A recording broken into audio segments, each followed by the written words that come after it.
Welcome to green board. मेरा नाम है मनदीप। इस वीडियो में करेंगे क्लास 10th के सब्जेक्ट मैथ्स चैप्टर नंबर 4 जिसका नाम है क्वाड्रेटिक इक्वेशंस है। क्वाड्रेटिक इक्वेशंस की ये इंट्रोडक्शन वीडियो होगी। इंट्रोडक्शन में जो भी चैप्टर की एक्सरसाइजेज हैं उनको सोल्व करने के लिए जो भी फॉर्मूले हैं, कॉन्सेप्ट हैं, उन सभी कॉन्सेप्ट और फॉर्मूलों को डिटेल में एग्जाम्पल के साथ डिस्कस करेंगे।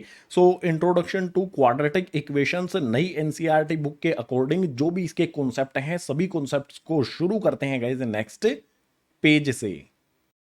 चैप्टर का नाम है क्वाड्रेटिक इक्वेशंस। तो क्वाड्रेटिक इक्वेशन क्या होती है, सबसे पहले इसी को समझ लेते हैं। यहां पर हमें क्वाड्रेटिक इक्वेशन के बारे में दिया है। The quadratic equation is a polynomial equation in a single variable with degree 2।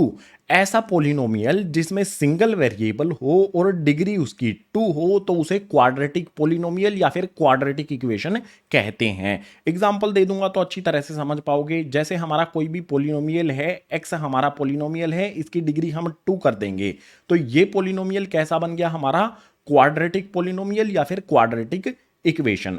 बिल्कुल सिंपल है। इसी तरह से एक और एग्जांपल दे देता हूं। यहां पर जैसे हो गया हमारा एक्स स्क्वायर प्लस में हो जाएगा हमारा 2x प्लस में हो जाएगा यहां पर 4। जो हमारा ये वाला पोलिनोमियल है इसमें देख सकते हो सिंगल जो भी हमारा x है, x के अलावा कोई भी वेरिएबल नहीं है और इसकी डिग्री यानी कि सबसे बड़ी पावर जो लगी है वेरिएबल पर वो 2 है। तो ये भी हमारा एक क्वाड्रेटिक पोलिनोमियल हो जाएगा, क्वाड्रेटिक इक्वेशन हो जाएगी। ऐसा कोई भी पोलिनोमियल, ऐसी कोई भी इक्वेशन जिसमें अकेला वेरिएबल हो और उसकी डिग्री 2 हो तो वो क्वाड्रेटिक इक्वेशन बनती है हमारी। अब इससे रिलेटेड हमें 2 पॉइंट्स दिए हैं। पहले वाले पॉइंट में है it is an algebraic expression with degree 2। ये एक अलजेब्रिक एक्सप्रेशन होता है, इसकी डिग्री 2 होती है। यहां पर भी हमने समझ लिया, इस वाले पॉइंट में भी हमने समझ लिया है। नेक्स्ट पॉइंट में है every quadratic equation has 2 solutions है। जो भी हमारी क्वाड्रेटिक इक्वेशन होंगी, चाहे ये वाली इक्वेशन है, चाहे ये वाली इक्वेशन है या इनके अलावा कोई भी अदर इक्वेशन है, अदर क्वाड्रेटिक इक्वेशन है, उन सभी इक्वेशंस के कितने सॉल्यूशन होंगे, 2 सॉल्यूशन होंगे। और सॉल्यूशन होने का मतलब होता है जो भी यहां पर x हमारा है इसकी 2 वैल्यूज हमें मिलेंगी सोल्व करने के बाद। सॉल्यूशन कह सकते हैं उनको, रूट्स कह सकते हैं।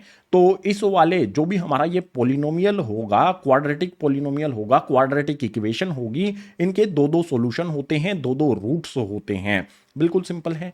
नेक्स्ट वाला पॉइंट देखो यहां पर, इसमें दिया है standard form of quadratic equation. जो भी हमारी क्वाड्रेटिक इक्वेशन होती है उसकी स्टैंडर्ड फॉर्म की बात की गई है। स्टैंडर्ड फॉर्म कुछ इस तरह से होती है, ए एक्स स्क्वायर प्लस में बी एक्स प्लस में सी इक्वल्स टू में 0। ये स्टैंडर्ड फॉर्म होती है और यहां पर एक कंडीशन होती है guys, a not equals to 0। A हमारा 0 के इक्वल नहीं होना चाहिए, ये कंडीशन है। अगर a 0 के इक्वल हो गया तो ये पूरी टर्म हमारी 0 के इक्वल हो जाएगी। ये 2 टर्म हमारी बचेंगी जहां पर x पर पावर 1 है सिर्फ है। लेकिन क्वाड्रेटिक इक्वेशन के लिए क्या होना चाहिए, पावर 2 होनी चाहिए। इसीलिए a को किसी भी कंडीशन में 0 नहीं होना चाहिए। जो भी एक्स स्क्वायर का कोफिशिएंट है वो 0 नहीं होगा। सो इस ये होती है स्टैंडर्ड फॉर्म में जहां पर हमारा ए, बी और सी ये होते हैं गाइज कोफिशिएंट्स और वेरिएबल तो यहां पर अकेला एक्स ही होता है। सिंगल वेरिएबल वाली जो इक्वेशन है जिसकी डिग्री 2 होती है उसको क्वाड्रेटिक इक्वेशन कहा जाता है। अब जो भी हमारी क्वाड्रेटिक इक्वेशन है हमने समझ ली भाई क्या क्या होती हैं, इसकी स्टैंडर्ड फॉर्म क्या होती हैं। बात करेंगे सबसे इंपॉर्टेंट क्वाड्रेटिक इक्वेशन को किस तरह से सोल्व हमें करना है, क्योंकि यही तो हमें एग्जाम में पूछा जाएगा। तो यहां पर दिया है methods to solve quadratic equations. जो भी क्वाड्रेटिक इक्वेशन दी हो उनको सोल्व करने के लिए जो भी मेथड्स हैं नई एनसीईआरटी बुक के अकॉर्डिंग उनको हम समझेंगे। कौन कौन सा है, पहला है फैक्टराइजेशन मेथड। किसी भी क्वाड्रेटिक इक्वेशन को फैक्टराइजेशन मेथड से कैसे सोल्व करना है समझेंगे। इसके अलावा हमें यह भी समझना है कि यूजिंग क्वाड्रेटिक फॉर्मूला का यूज करके किस तरह से क्वाड्रेटिक इक्वेशन को हमें सोल्व करना है। जो भी हमारे ये 2 मेथड्स हैं दोनों मेथड्स को एक एक करके समझेंगे। तो नेक्स्ट पेज पर फैक्टराइजेशन मेथड से क्वाड्रेटिक इक्वेशन को किस तरह से सोल्व किया जाता है ये समझ लेते हैं। सो मूव करते हैं नेक्स्ट पेज पर। लेट्स सपोज हमें कोई क्वाड्रेटिक इक्वेशन दी गई है, हमें उसको सोल्व करना है फैक्टराइजेशन मेथड से। तो कौन कौन से स्टेप्स हमें परफॉर्म करने होंगे, कौन कौन से इंपॉर्टेंट पॉइंट होंगे जब हम उसको सोल्व करेंगे, सभी चीजें इसे एग्जांपल के साथ यहां पर मैं एक्सप्लेन कर देता हूं। फैक्टराइजेशन मेथड हम अप्लाई करेंगे इस वाली क्वाड्रेटिक इक्वेशन पर। जो भी हमें ये इक्वेशन दी गई है, सबसे पहले हमें चेक करना होगा कि जो भी हमारी ये इक्वेशन है क्वाड्रेटिक, इसको स्टैंडर्ड फॉर्म में लिखना होगा। क्या ये पहले से स्टैंडर्ड फॉर्म में है या हमें इसको स्टैंडर्ड फॉर्म में लिखना पड़ेगा? स्टैंडर्ड फॉर्म में सबसे पहले एक्स स्क्वायर वाली टर्म आती है, बिल्कुल यहां पर है। उसके बाद एक्स वाली टर्म यहीं पर है और कांस्टेंट टर्म लास्ट में यहां पर लिखी जाती है। तो जो भी हमारे एग्जांपल के लिए ये क्वाड्रेटिक इक्वेशन हमने ली है, ये पहले से स्टैंडर्ड फॉर्म में लिखी गई है। अब क्या करना होगा नेक्स्ट वाले स्टेप में, जो भी हमारी फर्स्ट टर्म 2x² है, ये तो एज इट इज आ जाएगी। 2x का स्क्वायर हमने एज इट इज लिख लिया। अब यहां पर जो भी मिडल टर्म है ना, इसको हमें स्प्लिट करना होगा, दो हिस्सों में बांटना होगा। कैसे करेंगे उसके लिए समझो। जो भी हमारी फर्स्ट टर्म है और लास्ट टर्म है ना, इनके कोफिशिएंट्स को मल्टीप्लाई कर देंगे। यहां पर 2 है, यहां पर 3 है, तो हम इस 2 को 3 से मल्टीप्लाई कर देंगे। ये काम हमें रफली एक साइड में करना है, तो करते हैं, यहां पर कर लेते हैं। ऊपर जो भी हमारा x का कोफिशिएंट 2 है और जो भी हमारा y है उसका कोफिशिएंट यहां पर 3 है, दोनों को मल्टीप्लाई करेंगे। 2 मल्टीप्लाई में 3, ये हो जाएगा 6। अब जो भी हमारा ये 6 है, इसके हमें फैक्टर्स करने होंगे। यहां पर लिख लेता हूं गाइस, ये हमने 6 लिखा, इसके फैक्टर्स करेंगे। ये हो जाएगा हमारा 2 से 3 पर, 3 से 1 पर, और जो भी हमारे यहाँ पर वैल्यूज मिली हैं उनको हमें लिख लेना है। 2 मिला है, 3 मिला है, इसके अलावा 1 भी इसका फैक्टर है। ये हमेशा ध्यान में रखना, ये अक्सर भूल जाते हैं। हमें क्या करना है, जो भी इसके फैक्टर्स मिले हैं इनको इस तरह से अरेंज करना है कि प्लस या फिर माइनस करने पर हमें मिडल टर्म का कोफिशिएंट मिल जाए, जो कि माइनस में 5 है। अब यहां पर 2 और 3 दोनों को ऐड करेंगे तो ये हो जाएगा हमारा 5, लेकिन हमें क्या चाहिए, माइनस का 5 चाहिए। तो एक तरीका हो सकता है, यहां पर हम क्या करते हैं, -2 और -3 कर देते हैं। -2 को -3 से मल्टीप्लाई करेंगे, माइनस से माइनस साइन कैंसिल होके हमारा 6 हो जाएगा, और -2 -3 करेंगे तो ये हमारा -5 के इक्वल हो जाएगा। यानी कि जो भी हमारा ये -5 है ना, हम उसको इस तरह से लिखेंगे। मिडल टर्म जो है हमें उसको स्प्लिट करना है, इस फॉर्म में हम उसको स्प्लिट कर देंगे। मिडल टर्म के साथ x भी है, तो क्या करेंगे, मिडल टर्म को हम कुछ इस तरह से लिखेंगे, -2 इसके साथ x लगा देंगे, इसी तरह से -3 इसके साथ भी x लगा देंगे। जो भी हमारी मिडल टर्म है, हमने इसको इस तरह से दो टर्म्स में स्प्लिट कर लिया है। अगर आप इसको वापस से कैलकुलेट करोगे, वापस से हमें 5x मिल जाएगा। अब यहां पर लास्ट वाली जो टर्म है वो एज इट इज हमारी लिखी जाएगी, प्लस का 3। सिंपल मेथड है, बिल्कुल सिंपल स्टेप मैंने आपको बताया। मिडल टर्म को हमें स्प्लिट करना है। कैसे करना है, फर्स्ट और लास्ट वाले जो भी कोफिशिएंट हैं उनको मल्टीप्लाई करके उसके फैक्टर्स को रीअरेंज कर लेना है। अब यहां पर जो भी हमारी 4 टर्म हो गई हैं, इसमें से शुरू वाली 2 टर्म्स को हमें चूज करना है। शुरू वाली जो भी 2 टर्म है उनमें से जो कुछ भी कॉमन आता है ना, वो कॉमन निकाल लेना है। जैसे यहां पर 2 आता है, इसमें भी 2 आता है, तो हम यहां पर 2 कॉमन ले लेते हैं। बिल्कुल इसी तरह से इसमें x आता है, इसमें भी x आता है, तो यहां पर हमें x भी कॉमन ले लेना है। अब ब्रैकेट लगाएंगे, जो कुछ भी इन दोनों टर्म्स में कॉमन था वो हमने ले लिया। 2 कॉमन ले चुके हैं, एक्स स्क्वायर में से x कॉमन ले लिया, तो यहां पर बचेगा क्या, एक्स स्क्वायर में से x कॉमन लिया है तो एक x अंदर बच जाएगा। उसके बाद माइनस का साइन एज इट इज लगा देंगे। यहां पर 2x है, हमने 2x को ही कॉमन ले लिया है, तो कुछ भी नहीं बचेगा। जब कुछ भी नहीं बचता तो यहां पर लिखा जाता है 1 ब्रैकेट क्लोज कर देंगे।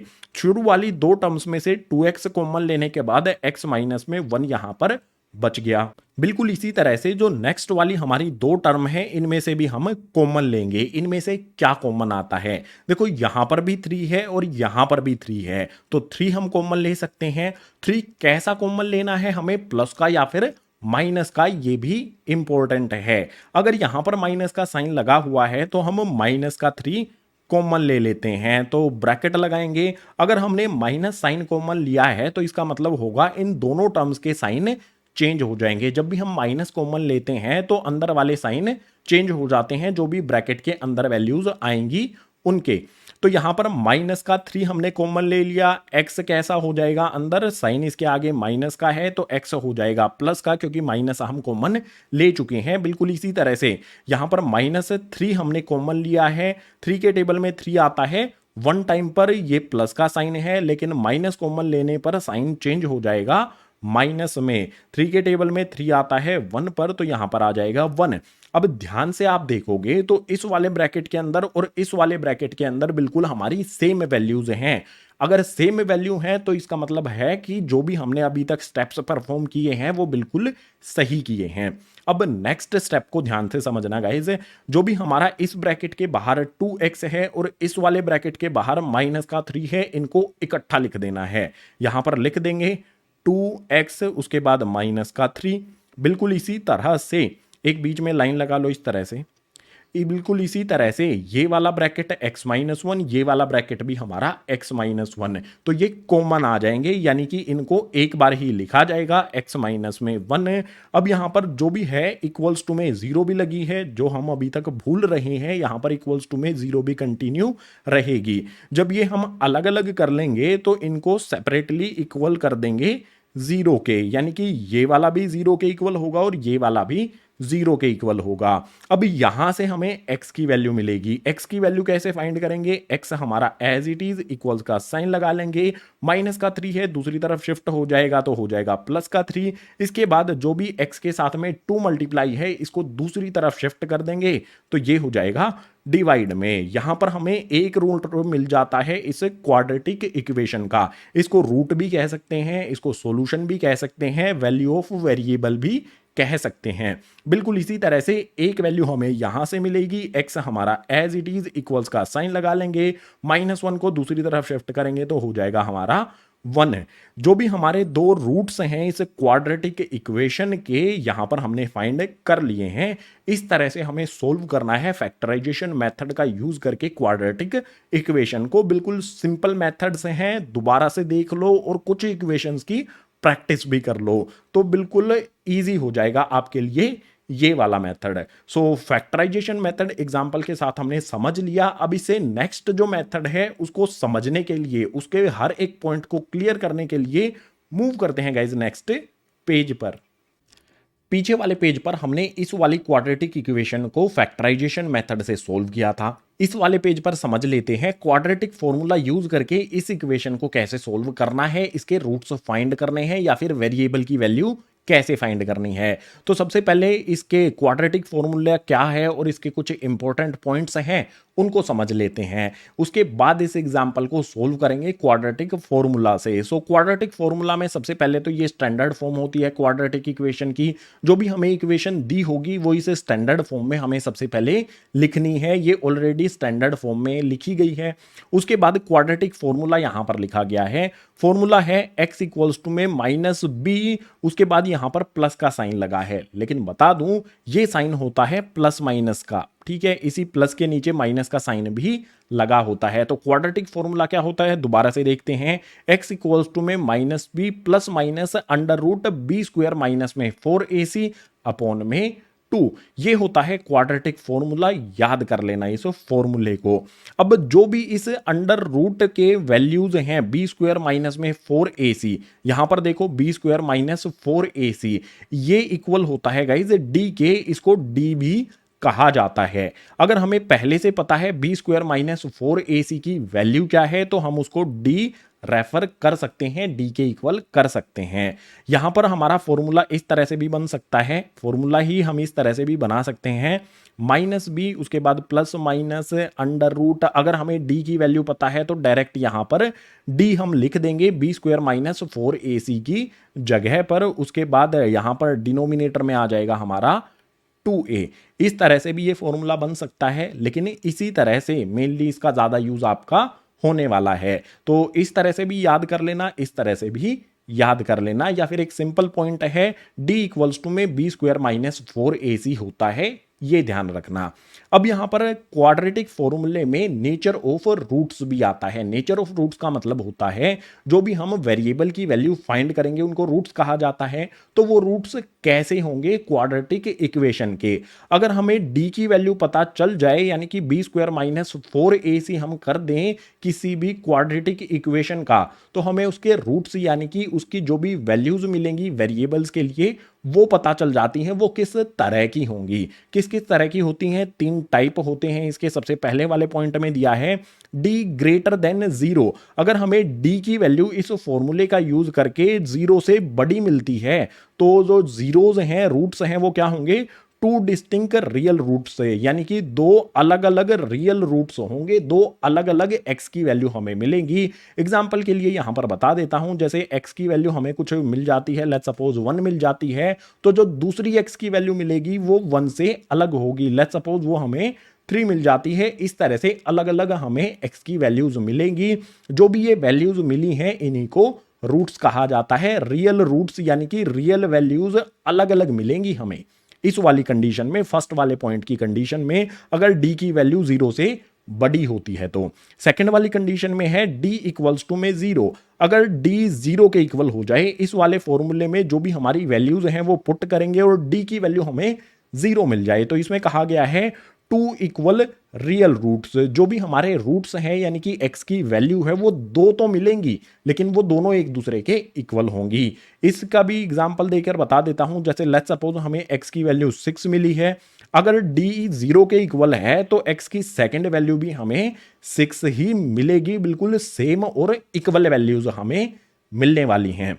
इसके बाद नेक्स्ट पॉइंट है d लेस देन 0। अगर d 0 से छोटा हो जाए तो नो रियल रूट्स, यानी कि जो भी हमारे x है उसके कोई भी रियल वैल्यूज नहीं मिलेंगी। इस कंडीशन में हमारी इक्वेशन सोल्व ही नहीं होगी। तो यहां पर ये इंपॉर्टेंट पॉइंट है लास्ट वाला, अगर d 0 से छोटा होता है तो कोई भी रियल रूट्स नहीं होंगे। अगर हमें कुछ इस तरह की कंडीशन मिल जाती है किसी भी क्वेश्चन में तो सिंपल ये लाइन लिख देनी है, d less than 0 therefore no real roots for this quadratic equation, यानी कि इस क्वाड्रेटिक इक्वेशन का कोई भी रियल रूट नहीं है और उसको आगे सोल्व हमें नहीं करना है। थर्ड वाली कंडीशन में, शुरू वाली जो 2 कंडीशन होंगी उस वाली कंडीशन में हम रूट्स भी या फिर कह सकते हैं वेरिएबल की वैल्यू फाइंड कर सकते हैं। अब जो भी हमारी एग्जांपल में यहां पर ये इक्वेशन दी गई है इसके रूट्स कैसे होंगे। वैसे तो हमने इसको पीछे वाले पेज पर सोल्व करके अलग अलग रूट्स फाइंड किए थे, लेकिन फिर भी चेक कर लेते हैं कि d की वैल्यू क्या आती है। सो फॉर्मूला ये वाला अप्लाई करेंगे।